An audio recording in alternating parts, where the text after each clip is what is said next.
প্রিয় ভাইয়া ও আপুরা, গত ভিডিও ক্লাসে আমরা পদার্থের পরিবর্তন নিয়ে আলোচনা করে এসেছিলাম এবং আমরা দেখে এসেছি যে সেখানে কিভাবে পদার্থের ভৌত এবং রাসায়নিক পরিবর্তন ঘটে। আজকের ভিডিও ক্লাসে আমরা রাসায়নিক বিক্রিয়ার শ্রেণীবিভাগ নিয়ে আলোচনা করব। মূলত আমরা আজকে একমুখী, উভমুখী এবং তাপোৎপাদী ও তাপহারী বিক্রিয়া নিয়ে আলোচনা করব। আমি তোমাদের সাথে রয়েছে আশিক শাহ। চলো শুরু করা যাক। প্রথমেই আমরা রাসায়নিক বিক্রিয়ার দিক অনুযায়ী অর্থাৎ বিক্রিয়ার দিকের উপর ভিত্তি করে রাসায়নিক বিক্রিয়াকে দুই ভাগে ভাগ করা যায়। প্রথমটা হচ্ছে একমুখী বিক্রিয়া বা ইরিভার্সিবল রিঅ্যাকশনস, দ্বিতীয়টি হচ্ছে উভমুখী বিক্রিয়া বা রিভার্সিবল রিঅ্যাকশনস। তাহলে চলো আমরা প্রথমে দেখে নিই যে একমুখী বিক্রিয়া বলতে আমরা মূলত কি বুঝি। একমুখী বিক্রিয়া বলতে গেলে আমরা প্রথমে আমাদের সংজ্ঞাটা দেখে নিই।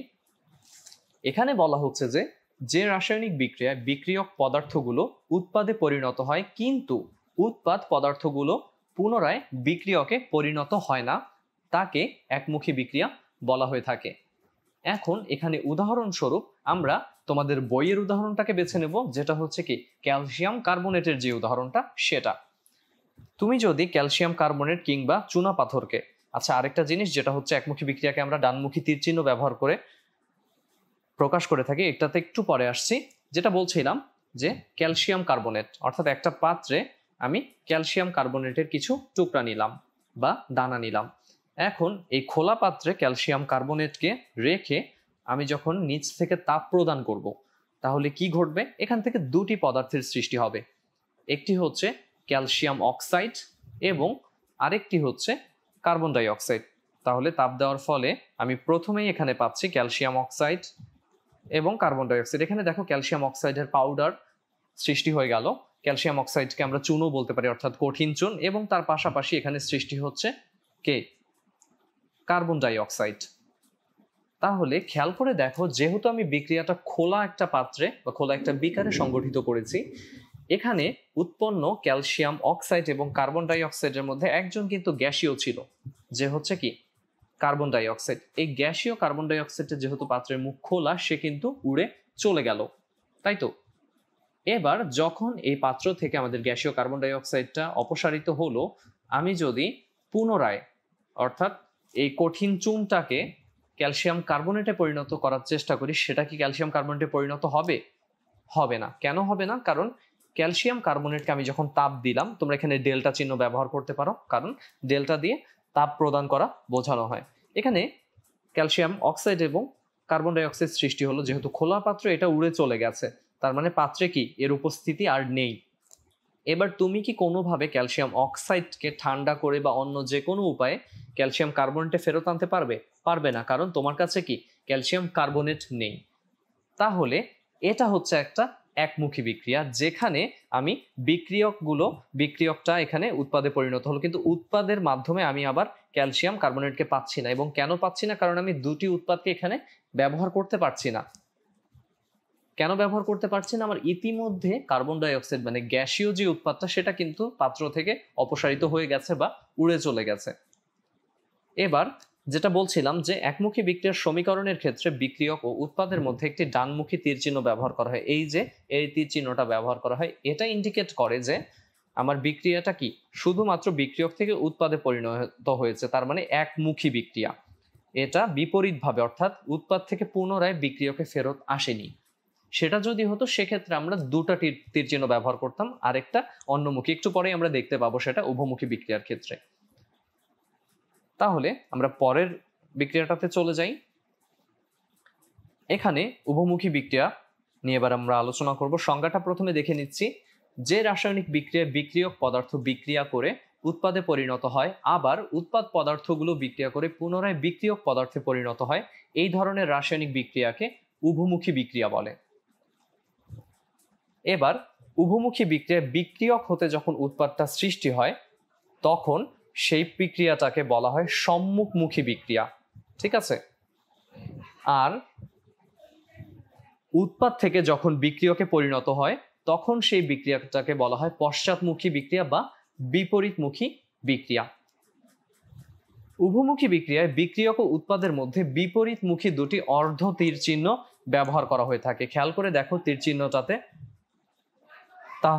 তাহলেই তুমি বুঝতে পারবে যে এখানে আমরা মূলত দুটি তীর চিহ্ন ব্যবহার করছি, একটা দেখতে কি এরকম এবং অপরটা দেখতে এরকম। আমরা কখনো কখনো অর্ধ তীর চিহ্ন বাদেও এই ধরনের তীর চিহ্ন ব্যবহার করব উভমুখী বিক্রিয়ার ক্ষেত্রে। দুটি তীর চিহ্ন কেন ব্যবহার করা হচ্ছে?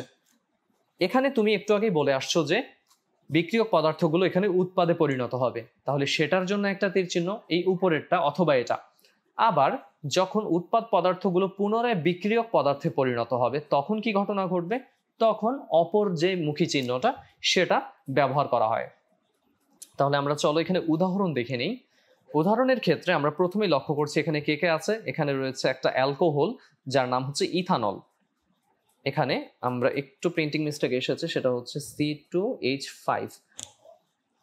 তাহলে ইথানল রয়েছে এখানে। আর কে রয়েছে? এখানে আর রয়েছে ইথানোইক অ্যাসিড, অর্থাৎ একটা কার্বক্সিলিক অ্যাসিড রয়েছে। এদেরকে যখনই আমি হাইড্রোক্লোরিক অ্যাসিডের উপস্থিতিতে অর্থাৎ HCl এখানে যখন বিক্রিয়াটা ঘটাবো তখনই এখানে উৎপন্ন হচ্ছে দুটি পদার্থ। একটি হচ্ছে কি ইথাইল ইথানয়েট, যাকে আমরা বলছি হচ্ছে অ্যাস্টার। এই জিনিসগুলো অর্থাৎ এই যে অ্যালকোহল কিংবা কার্বক্সিলিক অ্যাসিড কিংবা অ্যাস্টার, এগুলো আমরা জৈব যৌগ যখন পড়বো তখন আলোচনা করব, অর্থাৎ তোমাদের বইয়ের চ্যাপ্টার 11 একাদশ অধ্যায়ে আমরা এই বিষয়গুলো নিয়ে বিস্তারিত আলোচনা করব। এখন আমরা উভমুখী বিক্রিয়া বোঝার সুবিধার্থে এটাকে ব্যবহার করছি। তাহলে এখানে অ্যালকোহল এবং অ্যাসিডের বিক্রিয়া উৎপন্ন হচ্ছে কে? একটা অ্যাস্টার উৎপন্ন হচ্ছে যার নাম হচ্ছে ইথাইল ইথানয়েট। আর কে উৎপন্ন হচ্ছে? তার পাশাপাশি এখানে পানি উৎপন্ন হচ্ছে, তাই তো? খেয়াল করে দেখো এখানে এই ইথানল এবং ইথানোইক অ্যাসিডের বিক্রিয়ায় হাইড্রোক্লোরিক অ্যাসিডের উপস্থিতিতে প্রথমে এখানে অ্যাস্টার এবং পানি উৎপন্ন হচ্ছে। এটাকে আমরা বলছি সম্মুখমুখী বিক্রিয়া। তখন শুধু উপরের তীর চিহ্নটার কাজ। এরপরে যেহেতু এটা একটা উভমুখী বিক্রিয়া, অর্থাৎ ইথাইল ইথানয়ের যে অ্যাস্টারটা রয়েছে সে আবার পানির সাথে বিক্রিয়া করবে, বিক্রিয়া করে এখানে পুনরায় ইথানল এবং ইথানোইক অ্যাসিডকে সৃষ্টি করে ফেলবে। তখন আমরা পাবো অপর বিক্রিয়াটা, অর্থাৎ পশ্চাৎমুখী বা বিপরীতমুখী বিক্রিয়াটা। যেহেতু এখানে কি সম্মুখমুখী বিক্রিয়া এবং পশ্চাৎমুখী বিক্রিয়া উভয় বিক্রিয়া সংঘটিত হচ্ছে, তার মানে বিক্রিয়কগুলো উৎপাদে পরিণত হচ্ছে, আবার উৎপাদগুলো বিক্রিয়কে পরিণত হচ্ছে। এই বিক্রিয়াটাকে, এই সম্পূর্ণ বিক্রিয়াটাকে আমরা বলবো উভমুখী বিক্রিয়া বা রিভার্সিবল রিঅ্যাকশন। এখানে বিক্রিয়াটাতে মূলত কি ঘটলো এটা আমি একটু সংক্ষেপে বুঝিয়ে দেব তোমাদের। এখানে আমরা দেখতে পাচ্ছি কি এখানে মূলত কিভাবে সংগঠিত হচ্ছে বিক্রিয়াটা আমরা কিভাবে দেখাবো। এখানকার এই যে হাইড্রোজেনটা রয়েছে এই হাইড্রোজেনটাকে প্রতিস্থাপন করে হচ্ছে এখানকার ইথাইল যে মূলকটা আছে সেটা, অর্থাৎ এখানকার এইচটাকে রিপ্লেস করে বা প্রতিস্থাপন করে সে এই জায়গাটাতে যুক্ত হয়ে যায়। এই যে খেয়াল করে দেখো এখানে, তাহলে এইচটাকে রিপ্লেস করার পরে সে এখানে চলে এসেছে, এই জন্য এর নামটা হচ্ছে ইথাইল ইথানয়েট। এই নামকরণগুলো কিভাবে হয় আমরা হয়তো শিখবো পরবর্তীতে। আর তার পাশাপাশি এই যে এইচটা তো বের হয়ে চলে গেল বিক্রিয়ার মাধ্যম থেকে, মানে তাকে প্রতিস্থাপিত করে ফেললো কে? এই ইথাইল মূলকটা। তাহলে এই এইচ প্লাস এবং এখানে যে ও এইচ মাইনাসটা রয়েছে তারা মিলে এখানে পানি উৎপন্ন করে ফেলে। তাহলে এভাবে বিক্রিয়াটা সংগঠিত হয়। এখানে মূলত আমরা যদিও উভমুখী বিক্রিয়া নিয়ে আলোচনা করছিলাম, তারপর আমি তোমাদেরকে বিক্রিয়ার কৌশলটা একটু সংক্ষেপে দেখিয়ে দিলাম যাতে তোমাদের বুঝতে সুবিধা হয়। এখানে আমরা আরেকটা উদাহরণ দেখব।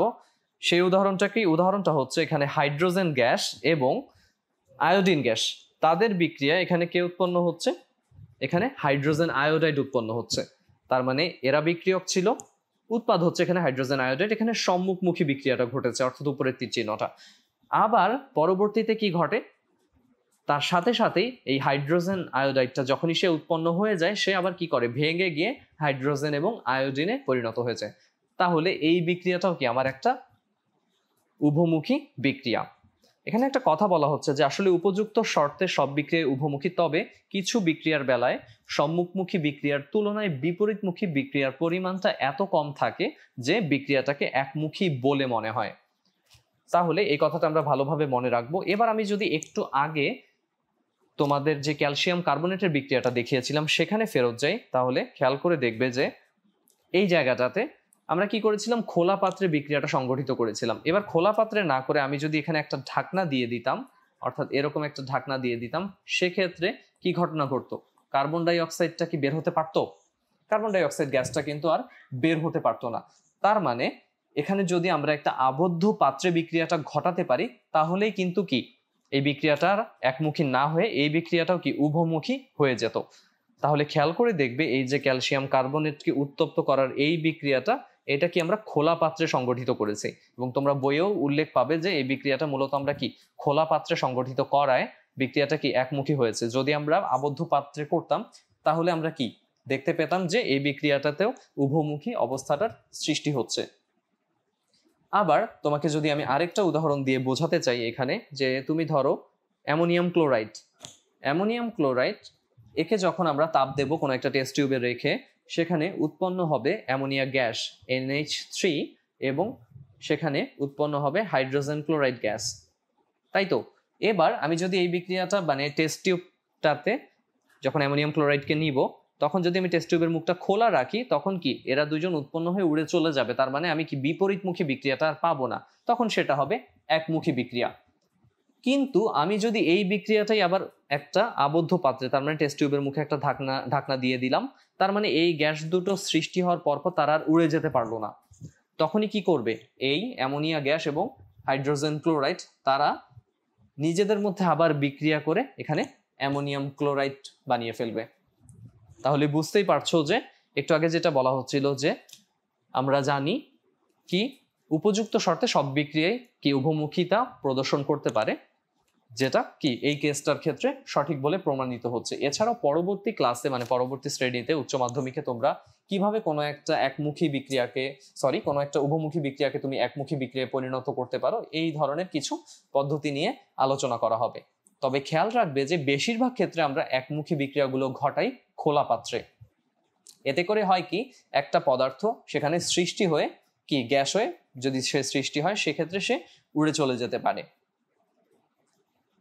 তাহলে এই ধরনের কেসটা এছাড়াও তুমি যদি কোনো একটা টেস্ট টিউবে কপার সালফেট লবণের যেই জলীয় গাঢ় নীল দ্রবণটা রয়েছে, সেখানে যদি আয়রন চূর্ণ মানে লোহার চূর্ণ যোগ করে কিছু সময় রেখে দাও, তাহলে তুমি দেখতে পাবে যে টেস্ট টিউবের তলায় একটা লালচে বর্ণের কপারের অধক্ষেপ দেখা যায় এবং গাঢ় নীল বর্ণের দ্রবণটি সবুজ বর্ণ ধারণ করে।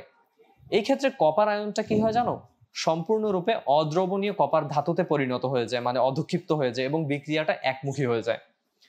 তাহলে এই ধরনের আরো অনেক অনেক বিক্রিয়া নিয়ে আমরা হয়তোবা পরবর্তী শ্রেণীতে ডিসকাস করব, যেখানে আমরা কি কোনো একটা একমুখী বিক্রিয়া কোন কোন শর্তে উভমুখী বিক্রিয়ায় পরিণত হয়, কিংবা কোনো একটা উভমুখী বিক্রিয়া কোন কোন শর্তে একমুখী বিক্রিয়া থাকে, সেগুলো নিয়ে আরো বিস্তারিত আলোচনা করতে শিখব। এবার আরো কিছু উভমুখী বিক্রিয়া, একটু আগে আমি যেটা দেখাচ্ছিলাম যে আমরা এখানে উভমুখী বিক্রিয়া নিয়ে আলোচনা করছিলাম, এই উভমুখী বিক্রিয়ার উদাহরণ দুটি আমরা দেখেছি, যে এখানে দুটি উদাহরণ দেখানো হচ্ছে। এছাড়াও আরো কিছু বিক্রিয়াকে উভমুখী বিক্রিয়া হিসেবে তুমি কি সেখানে উপস্থাপন করতে পারো। যেমন একটু আগে আমি যেটা দেখাচ্ছিলাম সেটা কি ছিল, সেটা হচ্ছে এটা অ্যামোনিয়াম ক্লোরাইডটা।